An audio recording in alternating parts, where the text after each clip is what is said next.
Hello fellow punters and welcome to the weekly Bookie Basher show with yours truly, Mickey D, where presently I'll be joined by my old friend The Stig, and we will look at day one of Cheltenham.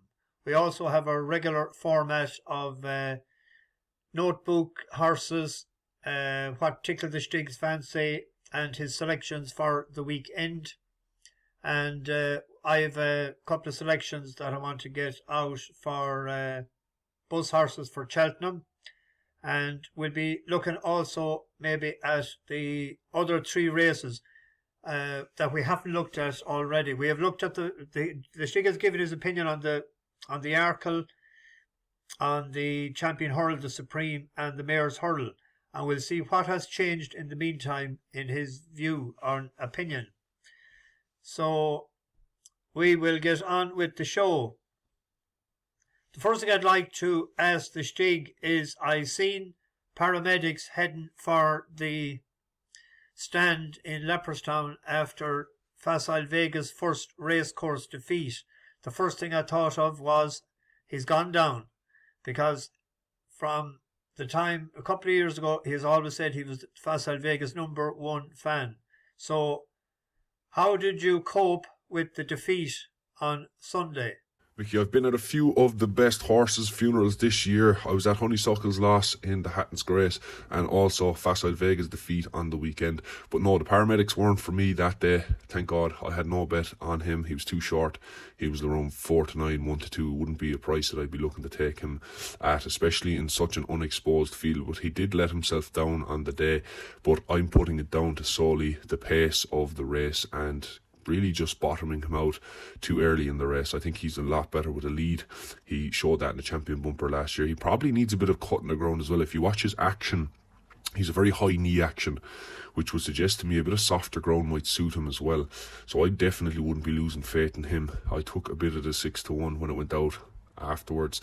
If you fancied him at even money 8-11, I don't see why. I know he was poor the weekend, but at 6-1 I thought he was massively overly priced, especially with what he has achieved. And I know they say the Champion Bumper form isn't great, but if you look back at some of the horses that he's beaten, like Sandor Clegane and Karen Funnock by 20 odd lengths, this horse is a serious machine, and I'm hoping that he'll bounce back for Cheltenham. You can't beat a bit of loyalty. Good man. What we will do next is we will see what horses tickled your fancy in the past week, particularly over the 2-day Dublin Racing Festival.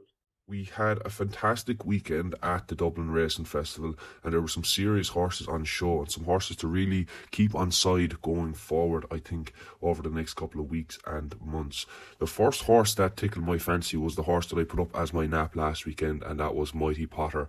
Every time this horse runs, he just impresses me even more, and this was definitely his best performance to date. He jumped the second last like an absolute gazelle and really stretched him after the last. I love the way how this horse puts his head down after the last and really gallops to the line. He was going further and further clear the further he went. This race was won by Galopin Des Champs last year, so it's a good stepping stone for a horse that might be looking to take on the Gold Cup next year. And if he can improve his jumping as a whole, I think the horse is a serious engine and will go very, very close in the Turners this year. The next horse that tickled my fancy was a horse that we were all waiting to see would he stay the 3 miles, and in my own opinion I think he absolutely did. Galopin Des Champs was my second horse that tickled my fancy. It got fairly close coming to the last between himself and Fury Road, but when Paul really got serious with him, the horse absolutely lit up underneath him and really powered to the line. Like Mighty Potter, I love when horses hit the line hard. It's a really good sign when you're looking at Cheltenham, because you've the hill to climb. And this horse was ultra impressive. I think Paul actually had him so switched off that it actually took him almost a second or two to get him alive underneath him. But when he did, the response was instant. So Galopin Des Champs was ultra impressive. The next horse that tickled my fancy was a horse that won the bumper on Saturday, and it's a horse called A Dream to Share. JP has since bought this horse. Was owned previously by Brian Gleeson and ridden by his son. This horse is really impressive. The side angle shot with the camera in Cheltenham makes these performances look even better. It reminded me of Facile Vega last year when he just loomed up on the outside and kicked for home really, really nicely. I know they really rate that Emmett Mullins horse Ferranelli, and that horse was beaten by Atlantique. So I think this horse, A Dream to Share, is a really nice one, and at around 7-1 for the Champion Bumper, he's up there. It's for me, and this horse has been the most impressive bumper horses I've seen this year. The final horse that tickled my fancy is a horse that probably stole the show for me across the 2 days, and it's the horse that I know Mickey is very fond of, El Fabiolo, winning the Irish Arkle. He missed a few of his fences, and in an Arkle, those type of mistakes can just really put you out of the race in a very short period of time. But he's such an engine to get himself back into the race, and he won quite easily on the day, beating horses like Appreciate It and a horse that I particularly liked before the race, Dysart Dynamo.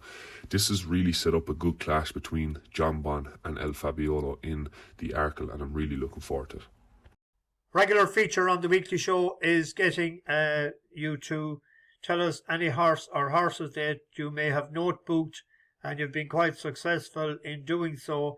And a horse that won yesterday that we were both on the last time was Rian. You tipped it up in your notebook a while back, and obviously the ground made a big difference yesterday, because the last time he got beaten it was on heavy ground. I actually tipped him up that time as well, and he won at 8 or 9-1 yesterday.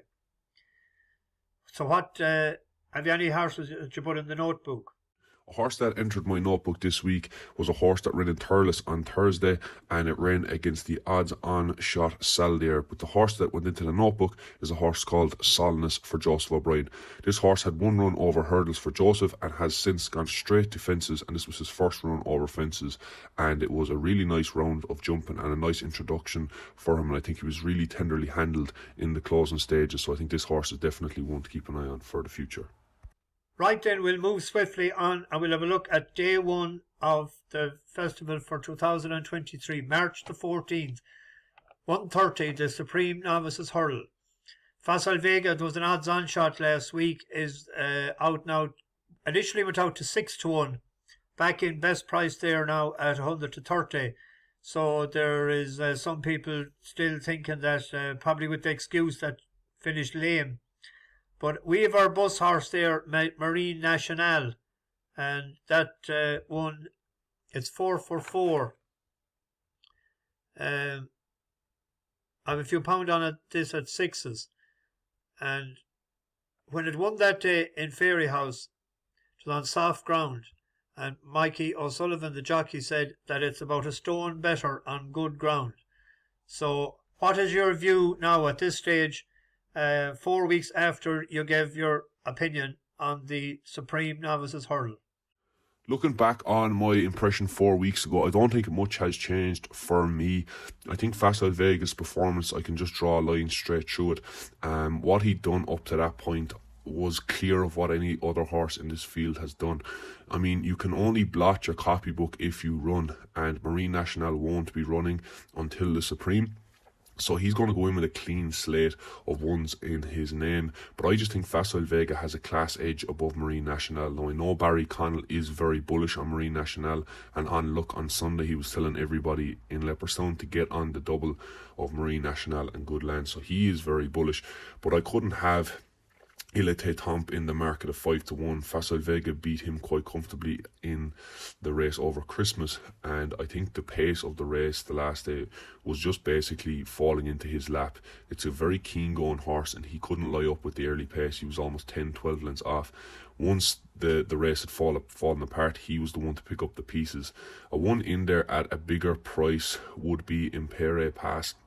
If he went here, he won the Moscow Flyer, and usually Willie likes to send the winner of the Moscow Flyer to the Supreme. But as I stand at the moment, I'm still in the Facile Vega camp. Thanks, Stig. We'll move on to the 2:10, the second race, which is the Arkle. John Bon is the even money favourite in some books, and he's 11-8 with a couple of them there. El Fabiolo, and a few people mentioned it to me in Leopardstown when I was down Willie Mullins's yard in October. I asked the girl that was giving us the tour, I says, what's your favourite horse? And she says, El Fabiolo. And of course I didn't back at Antipost, and it was very impressive the weekend. And if you look at its form and you look at John Bon's form, that on a second lifetime start, it got within a neck of John Bon. John Bon was second to Constitution Hill, 22 lengths back. It beat Montmoral by 7 lengths, and it beat Boot Hill by 8 lengths. Now, would El Fabiolo not be able to do the same thing? And the closest horse that has came to John Bon has been El Fabiolo, only a neck behind, and that had plenty of starts before that. It was only El Fabiolo second, and that had even won it or ran it a point to point. 1, 2, 3, 4, 5. That was its 6th run. El Fabiolo's Forum, it actually had 1 run in France. But it has 3 wins since, and it beat Colonel Mustard and it beat Banbridge. So what do you think right now, Stig, for the Arkle? So after the Arkle in the Dublin Racing Festival, my opinion of this race has changed. So my initial opinion was that Dysart Dynamo will go close in the Arkle, but after the weekend, I don't think that will be the case. I think this revolves around 2 horses now between El Fabiolo and John Bon. El Fabiolo was my star performer of the weekend, and like I said earlier on the show, he does need to brush up his jumping if he is going to win the Arkle in Cheltenham, and that is where I think my head will have turned with the likely winner, I think, which is John Bon. I rewatched the race in entry between El Fabiolo and John Bon. Now I know El Fabiolo missed the last and had less experience than John Bon and all the rest of it, but I do think after rewatching the race, I think John Bon was never going to be passed, and that might be quite controversial, but if you watch the race back, El Fabiolo actually hits the front and then John Bon battles back, and as they're going towards the line, John Bon is actually going further away from El Fabiolo. They're neck and neck for a period of time and almost head to head, and then as they get to the line, John Bon is always pulling out more. So I think John Bon is going to be the winner of the Arkle. I think his jumping will put too much pressure on El Fabiolo, and if you miss a fence in the Arkle, I think John Bon will skip 2 or 3 lengths clear and be very hard to rein back. Next, we look at the Champion Hurl, the 4th race on the first day. Constitution Hill, 1 to 4, 1 to 3, 7 to 2 on. Stateman has shortened in the betting considerably after his very impressive win in Leopardstown. So, anything change in your opinions since? So after the weekend, the picture of the Champion Hurdle hasn't really changed much for me. Stateman was impressive in Leopardstown, but really got the run of the race, and Paul controlled it very, very well from the front. The only thing is with Stateman, we really don't know where his ceiling is yet. We've really yet to see him get into a battle. I mean, he won in Cheltenham very easy last year. He's won his couple of starts this year fairly easily as well. He can be held up, he can go from the front, whichever way he wants. So we haven't really seen his ceiling yet, but I do think he is facing a monster in Constitution Hill, and I can't see Stateman beating him. Constitution Hill looks like he could be a once-in-a-lifetime horse, and I hope he puts in that type of a performance in the Champion Hurdle. But it's very simple. I hope money comes for Stateman that will allow us get a price on Constitution Hill, even maybe a length bet of maybe +4, +5 on Constitution Hill. The other race we had a look at the last time as well was the Mayor's Hurl, and there's a new spanner in the works here now. Honeysuckle has been committed to this race. This looks like to be the race of the meeting when you consider that Queensbrook is 1, 2, 3, 4, 5, 8th down the line and to second in the race last year. And tell me something, girl, even lower in the market. This is going to be a mighty race altogether. So what's your take on it now, Stig? So like I mentioned on the show before, I really do enjoy the mayor's programmes at Cheltenham, and across the year this race is heating up to be one of the best races of the festival. As you said, there's quite a few mares in here have run to high levels, such as Honeysuckle, Epitant, Love Envoy, Brandy Love as well if you throw her in. So it's going to be an interesting race, and the horses that I want to focus on for this section is Honeysuckle and Epitant. I actually thought Honeysuckle ran a good race the last day. She looked like she was going to be swallowed up turning in, and you could see that she's as gutsy as ever. She stays on the whole way to finish in second, and again I think the step up in trip is going to suit her. She always looked like a mare who was going to improve for stepping up, and she was just that classy. And I suppose the competition wasn't as high that she was able to stay over 2 miles. But I think at this stage in her career, I hope that she gets the swan song that she deserves and goes out as the winner. But I think the horse that's her biggest danger is Epetant. I also think this horse, as she's gotten older, appreciates a step up in trip, and I think she travels really well through her races. Her jumping can be quite sketchy coming towards the last. It cost her in the Champion Hurdle, probably finishing a bit closer last year, but Epetant is the mare that I like for this race, and I think that she's going to be campaigned for this race as well. I think they might step Marie's Rock up to 3 miles and allow Epetant to try and take out the mare's hurdle.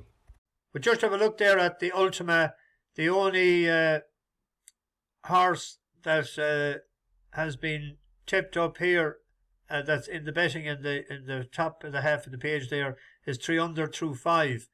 So we'll see where that goes next. The next one we look at just quickly is the boodles. This can actually, there's a race on Sunday, or is it no, tomorrow or Sunday, that threw up the winner of it last year in Brazil. The only horse we have back there is Perseus Way.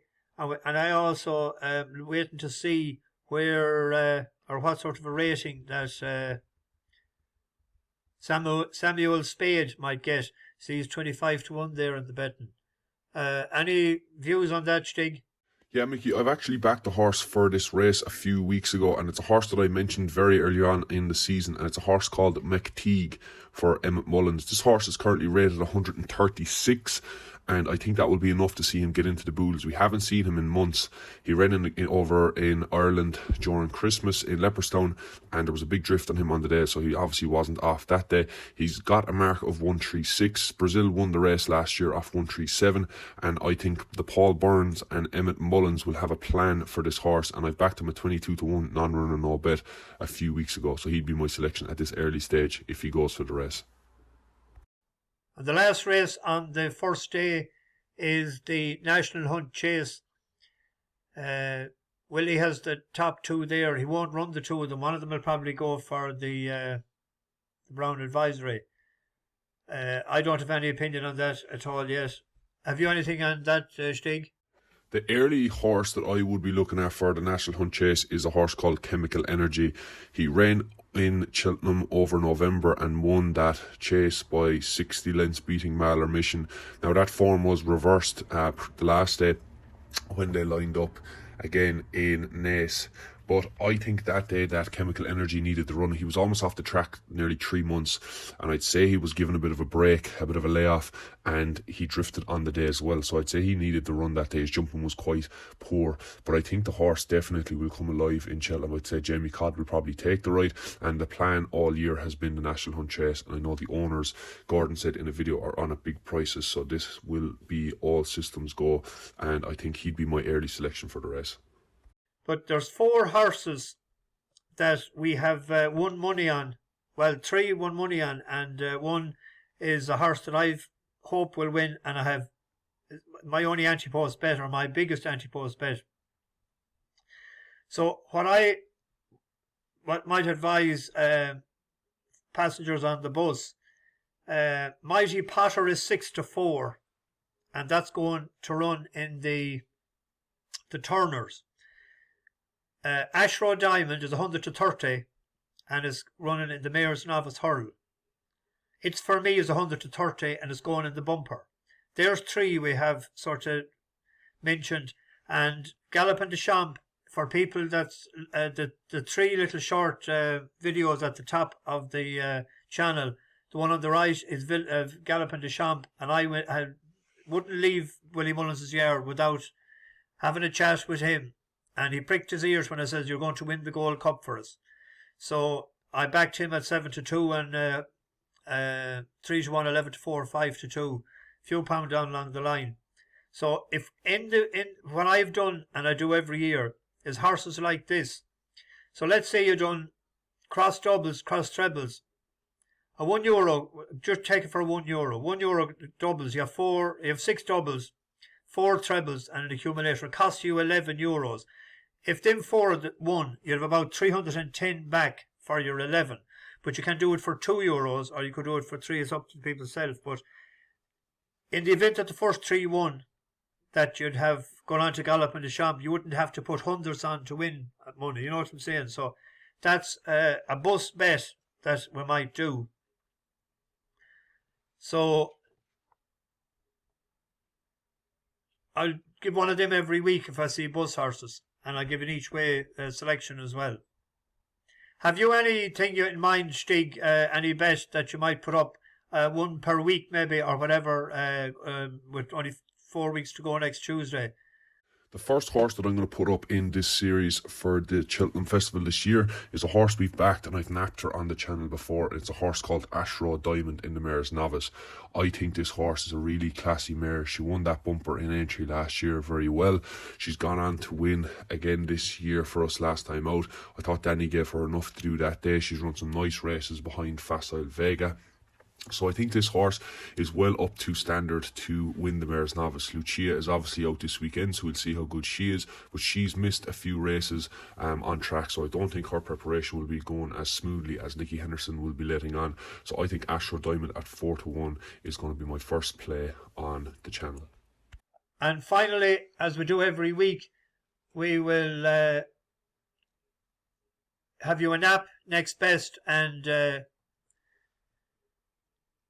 each way selection for 2 passengers for the weekend, and I'll write them in the description. I haven't picked out anyone yet, but I will.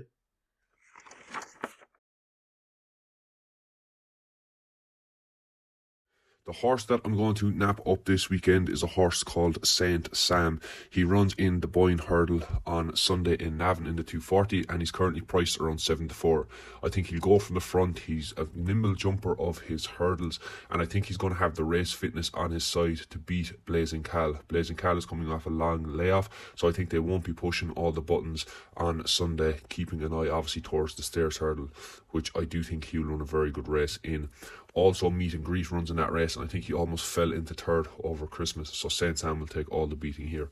My next best runs in the 310 in Navan on Sunday, and it's a horse called Arctic Ambition. He's down towards the bottom of the weights, with Gilligan taking £7 off. He doesn't really ride much for Gordon Elliott, so I think this horse off of real featherweight has a good chance in this handicap. I don't know what price he is because they are not up yet, but I think hopefully he will be an each way price. Thanks very much for that, Stig. And that concludes this week's show. Thanks to Stig, and thanks for everybody viewing, and like the video if you do, and subscribe to the channel. And 4 weeks next Tuesday, the big roar will go up about half an hour past 1 o'clock. See you next week. Bash the bookies, over and out.